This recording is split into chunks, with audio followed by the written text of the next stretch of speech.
Good morning, students. We'll start with the next sum of final account. Now, this is the last sum, 12th sum, which we are doing.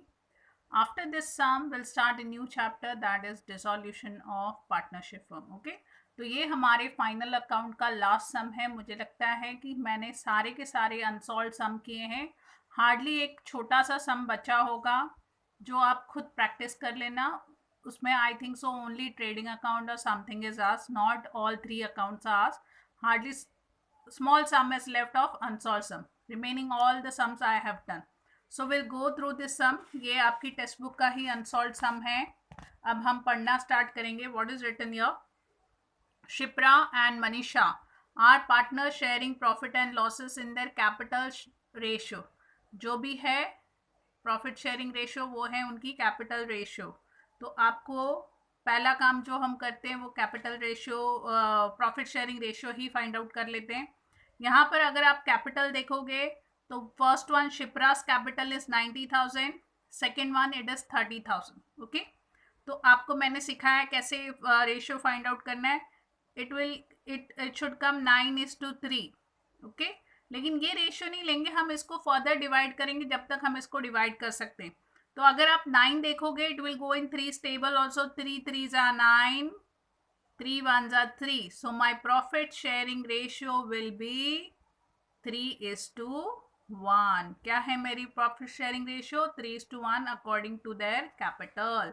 तो यहाँ पर हम लिख के रखते हैं profit sharing ratio we got 3:1. ये already हम स्कूल लेवल में सीख चुके हैं. Okay, You are required to prepare trading, profit and loss और बैलेंस शीट. 3 बनाने के लिए बोला है, लेकिन अगर आप सम देखोगे तो यहाँ पर करंट अकाउंट भी है, तो मैंने करंट अकाउंट भी प्रिपेयर किया है. तो टोटली 4 अकाउंट, 3 अकाउंट और एक स्टेटमेंट प्रिपेयर किया है. Okay, will start with the trial balance. Before trial balance आपको पता है हमको क्या काम करना है, एडजस्टमेंट पढ़ के लेने हैं. So what is the first adjustment? Regarding closing stock. Okay, stock के बाद में हमारे पास है मशीनरी, जो हमने गलती से सेल्स में इंक्लूड किए तो इसका इफेक्ट दोनों में आएगा, सेल्स में भी आएगा. और मशीनरी कहाँ पर लिखी है हमने? यहाँ पर, इसमें भी आएगा. Then we have depreciation on fixed asset. जितने भी फिक्स्ड एसेट हैं वो सारे के सारे हमको डेप्रिसिएट करने, जैसे फर्नीचर, मशीनरी, देन ओके हाँ बिल्डिंग, ये तीनों हमको डेप्रिसिएट करने हैं. फिर दिया है commission and interest on capital.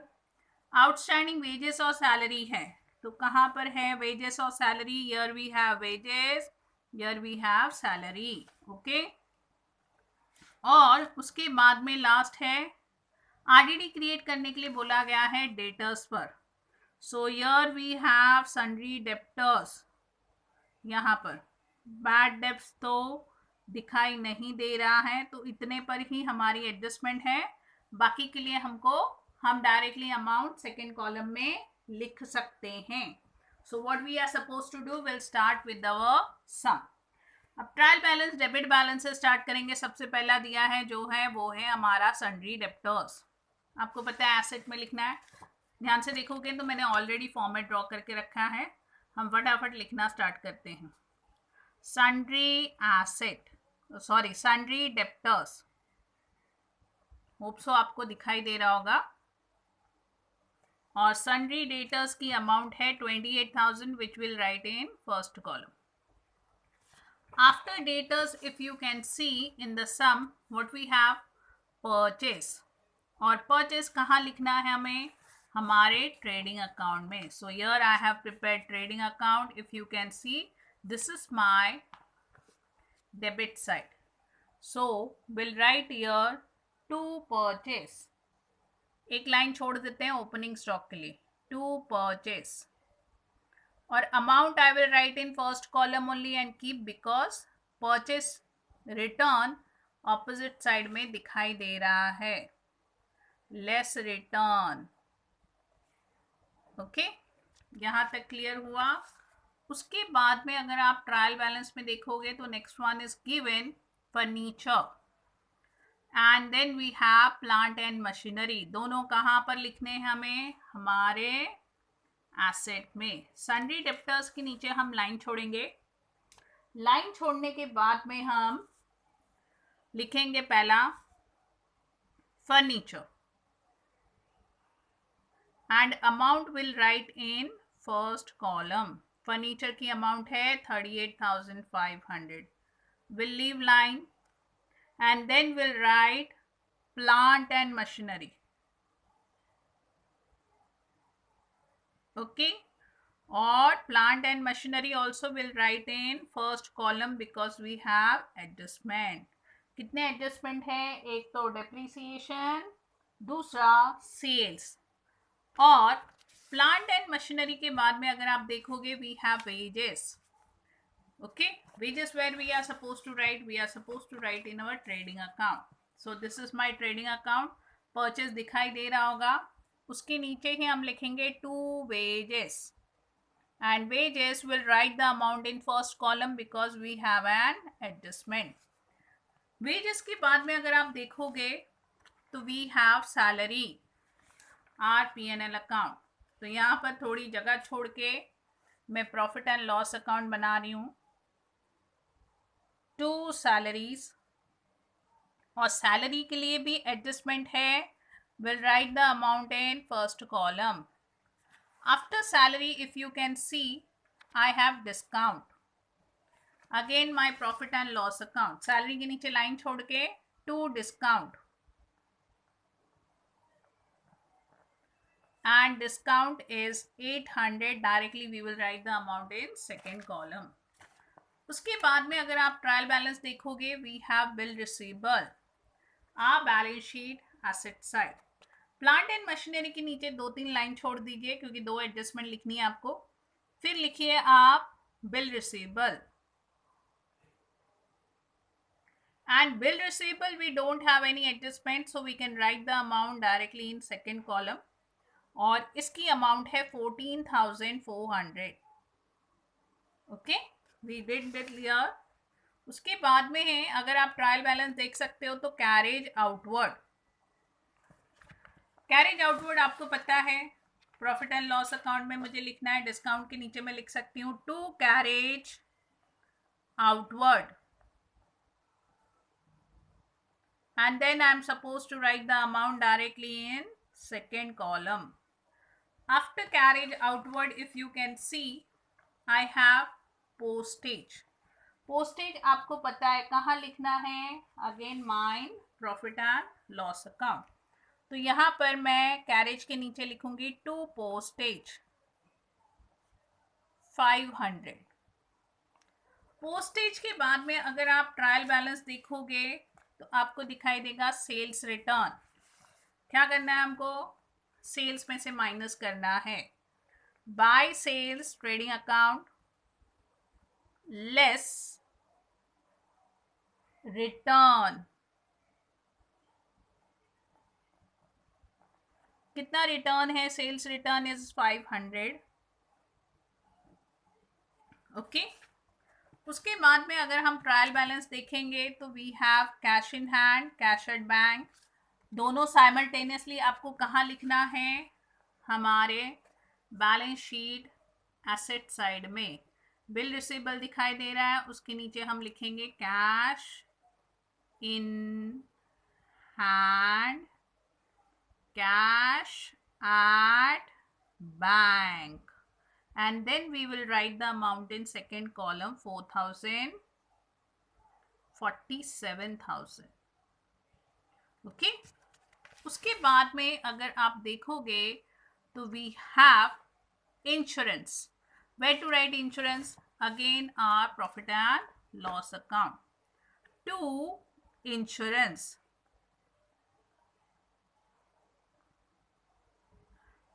$2,000, no adjustment, directly amount in second column. Insurance के बाद में अगर आप ट्रायल बैलेंस देखोगे तो वी हैव ओपनिंग स्टॉक, और ओपनिंग स्टॉक कहाँ लिखना है हमें, हमारे ट्रेडिंग अकाउंट में।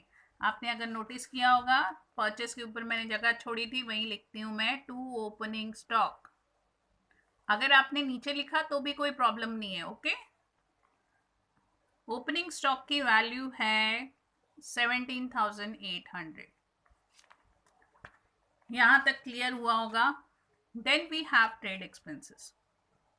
अब मैंने आपको पहले भी एक्सप्लेन किया है, जब भी ट्रेड एक्सपेंसेस आता है फटाफट हमें क्या ढूंढना है, जर्नल एक्सपेंसेस, मिसलेनियस एक्सपेंसेस, ऐसे करके और कोई एक्सपेंसेस दिए। अगर हम ध्यान से देखेंगे तो यहाँ पर कोई एक्सपेंसेस नहीं है, सिर्फ और सिर्फ ट्रेड एक्सपेंसेस है। और जहाँ पर सिर्फ ट्रेड एक्सपेंसेस है वहां पर वो ट्रेडिंग में ना जाकर it will come in profit and loss account to trade expenses. अगर जर्नल एक्सपेंसेस दिए होते हैं तो ये ट्रेडिंग अकाउंट में जाता और journal expenses profit and loss में। Then after trade expenses we have warehouse rent और एडवर्टाइजमेंट। दोनों कहाँ लिखने हैं आपको? You are suppose to write in profit and loss account. To warehouse rent and to advertisement.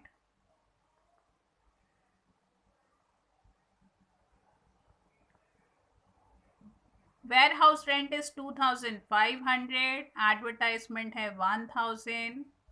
एक ही चीज बची है हमारे ट्रायल बैलेंस में, लास्ट है, वो है हमारी बिल्डिंग। बिल्डिंग कहाँ लिखनी है? यहाँ पर कैश एट बैंक के नीचे हम बिल्डिंग लिख लेते हैं। And building also will write in first column because we have depreciation. We have done with our debit side. Now we'll go for the credit side.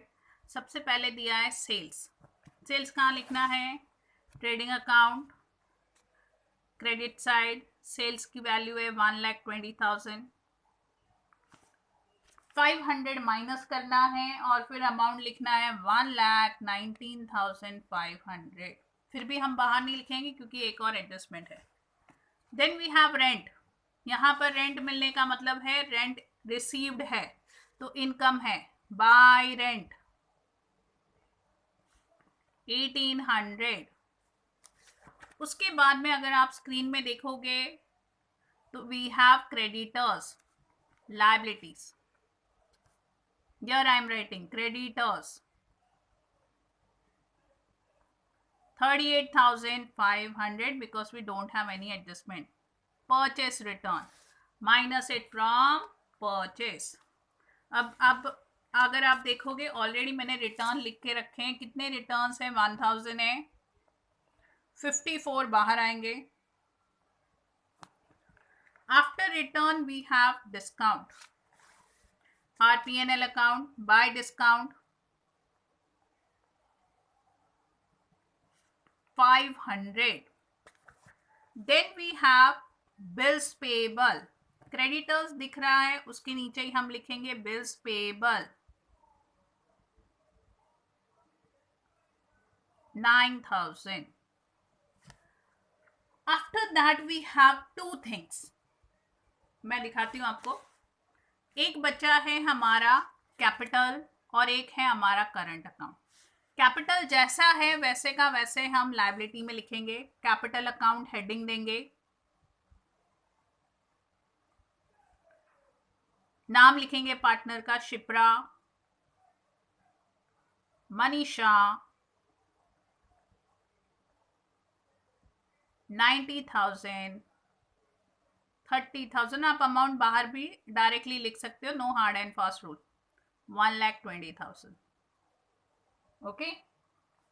Then current account का balance दोनों का credit में दिया है, तो अगर आप देखोगे यहाँ पर मैंने करंट अकाउंट प्रिपेयर किया, उसके क्रेडिट में लिखूंगी by balance brought down 5,000 Shipra, 3,000 Manisha. हमने ट्रायल बैलेंस की पोस्टिंग कर ली। अब क्या बचा हमारा? एडजस्टमेंट। एडजस्टमेंट देखोगे पहला वाला क्या है? As usual closing stock. आपको पता है क्लोजिंग स्टॉक 2 बार लिखना है, तो पहले हम ट्रेडिंग में ही लिखते हैं। सेल्स के नीचे लाइन छोड़ देना क्योंकि एडजस्टमेंट है। बाय क्लोजिंग स्टॉक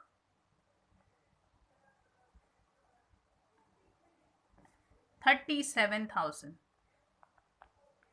एक बार लिख के हो गया, दूसरी बार बिल्डिंग के नीचे भी लाइन छोड़ दीजिए, एडजस्टमेंट है। Closing stock 37,000। Okay, then after that we have, ये पहला एडजस्टमेंट हो गया, हम टिक मार्क कर लेते हैं। Sales include sales of machinery of 2000 which was sold in 1/4 April, यानी कि 1 अप्रैल को ही हमने ये बेच दी थी। अब आपको पता है सेल्स वर्ड सिर्फ सेल्स ऑफ गुड्स के लिए यूज करते हैं, मशीनरी सोल्ड की तो वो कहाँ पर होनी चाहिए थी, मशीनरी में। तो गलती से जो सेल्स में इंक्लूड किया उसको माइनस करेंगे, लेस सेल ऑफ मशीनरी। अब कितना था सेल ऑफ मशीनरी, कितने की मशीनरी थी, वो 2000 की थी। तो यहां से लेस किया आपने तो कितना आएगा आपका अमाउंट, 1,17,500। ये हो गया एक इफेक्ट। अब मशीनरी तो बिकी थी नेचुरली, तो फिर मशीनरी अकाउंट में भी उसको रिफ्लेक्ट होना चाहिए, लेस सेल ऑफ मशीनरी। 60,000 की मशीनरी थी, उसमें से 2,000 की बिक गई, तो हमारे पास एक्चुअली मशीनरी कितने की बची हुई है, 58,000। ये थे इसके दो इफेक्ट। दोनों इफेक्ट होप सो आपको समझ में आए होंगे। अब नेक्स्ट एडजस्टमेंट की तरफ चलते हैं। क्या दिया है कि सारे के सारे fixed asset we are suppose to depreciate. Okay, अब हम पहला हमारे बैलेंस शीट एसेट साइड में ही लिखते हैं। पहले हम फर्नीचर को डेप्रीसिएट करेंगे, depreciation at the rate of 5%, less depreciation at the rate of 5%, और एक बिल्डिंग है less depreciation at the rate of 5%। ये तीनों के तीनों हमें 5% के हिसाब से डेप्रीसिएट करने हैं। ओके, अब फर्नीचर की वैल्यू अगर आप देखोगे इट इज 38,500, इसके ऊपर 5% अगर आप फाइंड आउट करोगे 1,925 रुपीज आते, माइनस करके बाहर आएगा 36,575। चलते हैं अब हमारी मशीनरी की तरफ। 58,000 पर 5% के हिसाब से फाइंड आउट करोगे तो 2,900 आएगा, माइनस करके बाहर अमाउंट लिखनी है, इट विल कम 55,100। बिल्डिंग 5% 20,000 पर फाइंड आउट करोगे तो इट विल कम 1,000, बाहर आएगा 19,000। ये हो गया हमारा एक इफेक्ट। सेकेंड इफेक्ट के लिए हम चलते हैं हमारे प्रॉफिट एंड लॉस अकाउंट में। To depreciation will give a common heading. अब किस किस को हमने डेप्रीसिएट किया है, फर्नीचर को, plant and machinery and building. Furniture we had depreciation 1,925, plant and machinery 2,900, 1,000। Total करके इनका बाहर लिखना है, टोटल आ जाएगा इनका 5,825 रुपीज। ओके, टोटल हमारे 3 एडजस्टमेंट हो गए।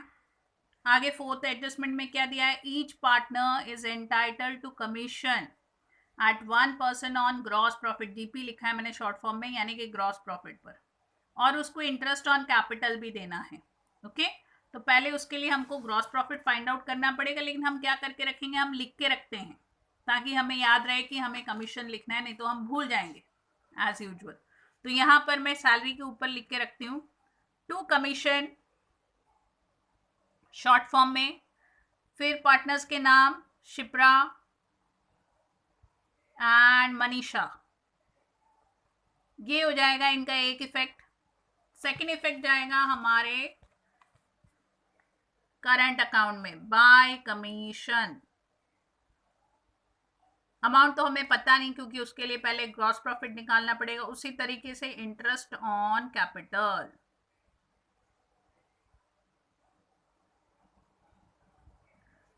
एक यहां पर, दूसरा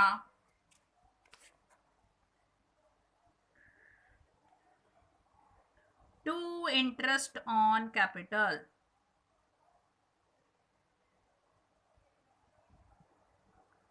शिप्रा, मनीषा।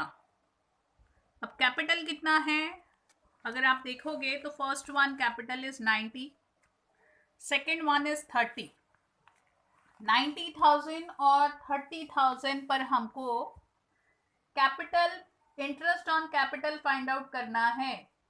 सो it will come, first one का आएगा 4,500, सेकेंड वन का आएगा 1,500।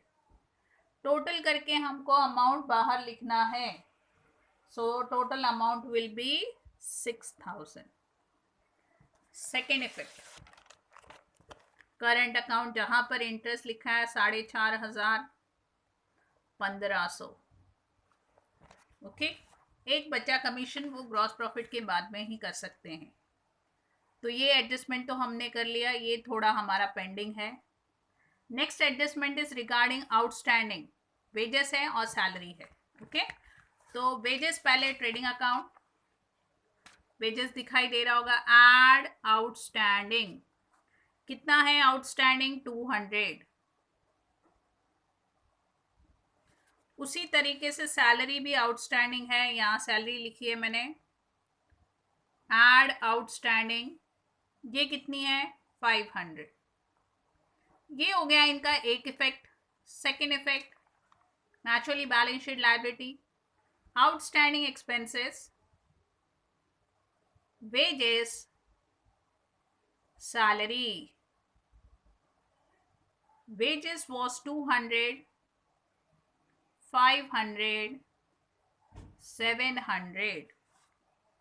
अब लास्ट वन, हमको आरडीडी क्रिएट करने के लिए बोला गया है डेटर्स पर कितना 5%। सबसे पहले हमने सन्ड्री डेप्टर्स ही लिखा था, less new RDD, bad debts नहीं दिए हैं, जो पूछा गया है उसे उसी के ऊपर करेंगे। इसके ऊपर कितना करना है 28,000 पर 3% आपको फाइंड आउट करना है।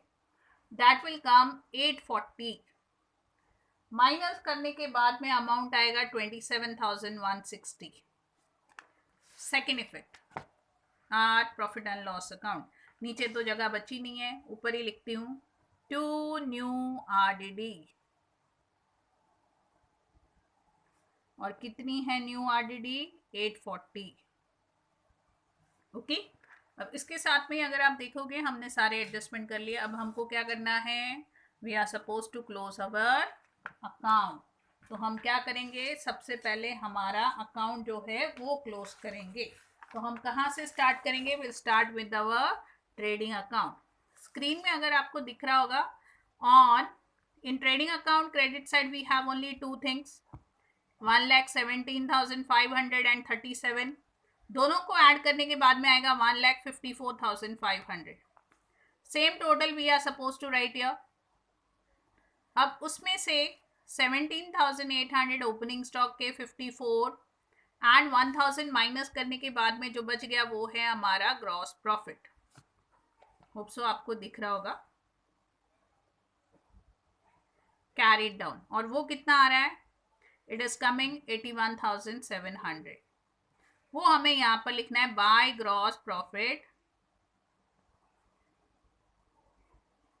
Brought down 81,700। अब इसके पहले कि मैं भूल जाऊं, इसके ऊपर अगर आपने एडजस्टमेंट देखा होगा तो हमें कमीशन फाइंड आउट करना है, कितना, वो मैं अभी आपको बताती हूँ। क्वेश्चन अगर आप देखोगे तो वहां पर दिया है, commission should be found at 1% on gross profit. तो हमारा जीपी अगर 81,700 है, उसके ऊपर 1% आएगा 817, 1634। सेकेंड इफेक्ट भी साथ में ही लिख लेते हैं ताकि भूले ना, 817, 817। अब हमने सब कुछ लिख लिया। अब हम profit and loss account close करेंगे। देखेंगे तो यहाँ पर सिर्फ तीन amount, 81,700, 1,800 and then 500। Will write the total year. तीनों को ऐड करने के बाद में टोटल आ रहा है सिर्फ 84,000। वही यहाँ पर भी टोटल आएगा 84,000, उसमें से 840 1634, 4000, 800, 1000, 500, 2000, 1500, 2500, 1000, 5825, 6000 माइनस करने के बाद में नेट प्रॉफिट जो बचेगा वो है हमारा, पार्टनर्स का नाम लिख लेते हैं, Shipra, Manisha, that will be 56,401 जो हमको डिस्ट्रीब्यूट करना है in the profit sharing ratio, that is 3:1। तो जब आप इसको डिवाइड करोगे आपको आएगा 42,301 और 41,100। लिखना कहाँ है, करंट अकाउंट दिया है, करंट अकाउंट में लिखेंगे बाय नेट प्रॉफिट। अब डेबिट साइड में कुछ नहीं है, पहले वाले का 42,301, 14,100 टोटल करके जो आएगा वो पूरा का पूरा बैलेंस कैरीड डाउन।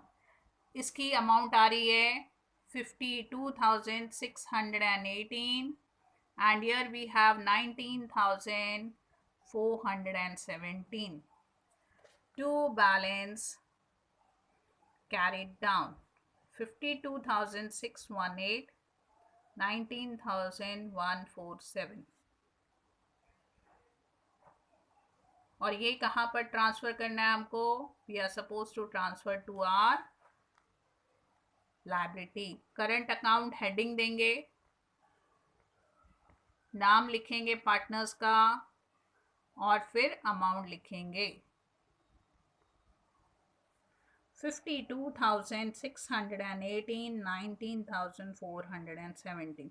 जैसे आप ये लिखकर ये ऐड करोगे ना आपको टोटल मिल जाएगा बैलेंस शीट का, which will come 2,40,235 and the same total you will get this side also after adding 27,160, 36,575, 55,100, 14,400, 4,000, 47,000, 19,000 और 17,000 ऐड करने के बाद भी हमें अमाउंट उतना ही मिलेगा 2,40,235। ओके, ये लास्ट सम था फाइनल अकाउंट का। होप सो आपको सारे सम समझ में आए होंगे। Go through the sum very nicely, view it nicely, 2-3 बार व्यू करो, सम नोटबुक में सॉल्व करो, अनसॉल्व सम है। Still you have doubt you can ask me when I am taking lecture on Google Meet. Okay, जो भी doubt है जब मैं लेक्चर लेती हूँ वहां पर आप मुझे पूछ सकते हो। Okay, take care, have a nice day.